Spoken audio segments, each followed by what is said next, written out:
मैं सलाम पेश करता हूं उस धरती को जिसने मुझे जन्म तो दिया, लेकिन 6.5 साल से मैं उसकी एक झलक देखने को तरस रहा हूं।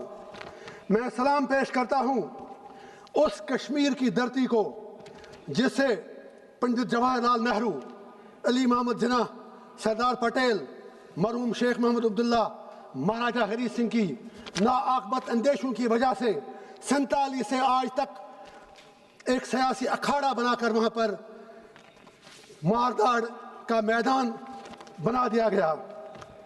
मैं सलाम करता हूं उस जम्मू कश्मीर की धरती को जिसको 1947 में खूनी लकीर के जरिए 2 टुकड़ों में तकसीम कर दिया गया।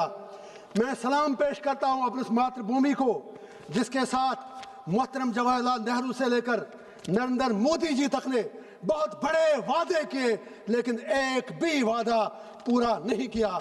मैं सलाम करता हूं अपनी उस मातृभूमि को जहां 1999 से आज तक जंगल राज जारी है।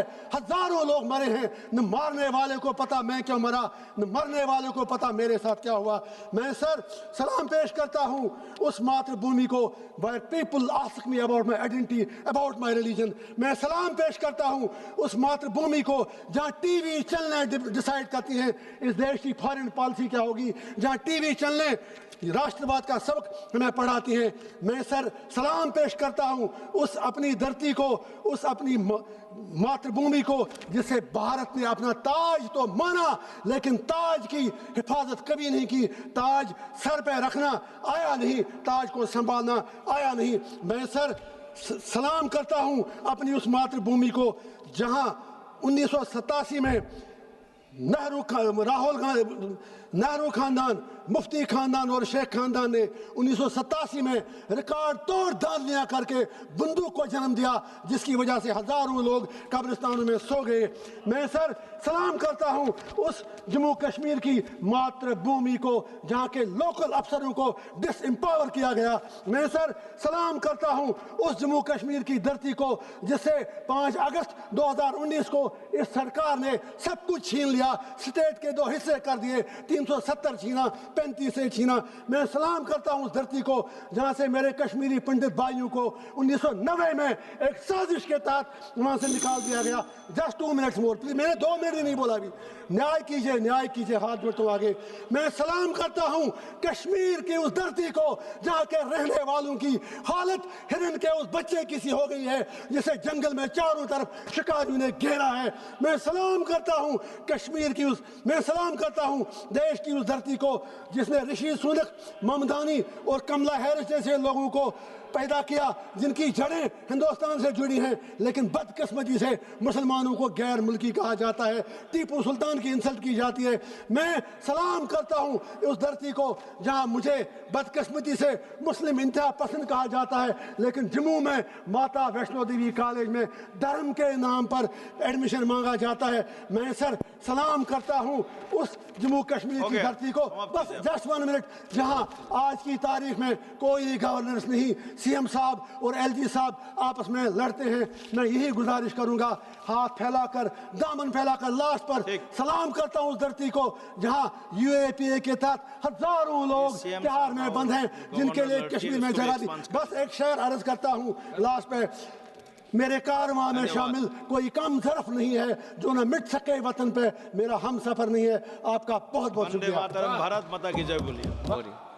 और इस इंडियन ओपिनियन में महात्मा गांधी ने 2 दिसंबर 1905 जो लिखा था उसको मैं कोट कर रहा हूं। उन्होंने लिखा था, महात्मा गांधी ने लिखा था, गीत वंदे मातरम जिसे बंकिम चंद्र ने रचा है पूरे बंगाल में अत्यंत लोकप्रिय हो गया है।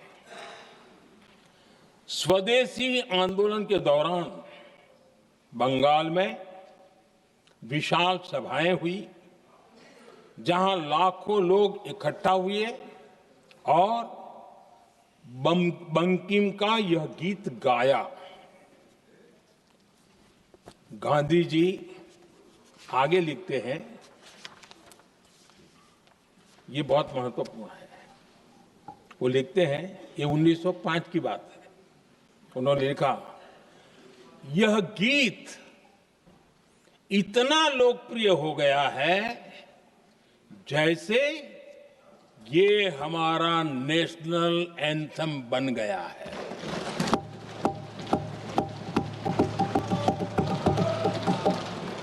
इसकी भावनाएं महान है और यह अन्य राष्ट्रों के गीतों से अधिक मधुर है। इसका एकमात्र उद्देश्य हम में देशभक्ति की भावना जगाना है। यह भारत को मां के रूप में देखता है और उसकी स्तुति करता है। अध्यक्ष जी, जो वंदे मातरम 1905 में महात्मा गांधी को नेशनल एंथम के रूप में दिखता था, देश के हर कोने में, हर व्यक्ति के जीवन में जो भी देश के लिए जीता जानता, देश के लिए जागता था, उन सब के लिए वंदे मातरम की ताकत बहुत बड़ी थी। वंदे मातरम इतना महान था, जिसकी भावना इतनी महान थी, तो फिर पिछली सदी में इसके साथ इतना बड़ा अन्याय क्यों हुआ?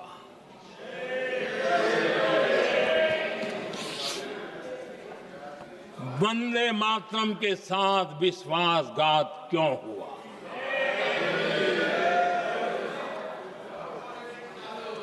ये अन्याय क्यों हुआ? वो कौन सी ताकत थी जिसकी इच्छा खुद पूज्य बापू की भावनाओं पर भी भारी पड़ गई, जिसने वंदे मातरम जैसी पवित्र भावना को भी विवादों में घसीट दिया? मैं समझता हूं कि आज जब हम वंदे मातरम के 150 वर्ष का पर्व मना रहे हैं, चर्चा कर रहे हैं, तो हमें उन परिस्थितियों को भी हमारी नई पीढ़ियों को जरूर बताना हमारा दायित्व है, जिससे के वजह से वंदे मातरम के साथ विश्वासघात किया गया। वंदे मातरम के प्रति मुस्लिम लीग की विरोध की राजनीति तेज होती जा रही थी। मोहम्मद अली जिन्ना ने लखनऊ से 15 अक्टूबर 1937 को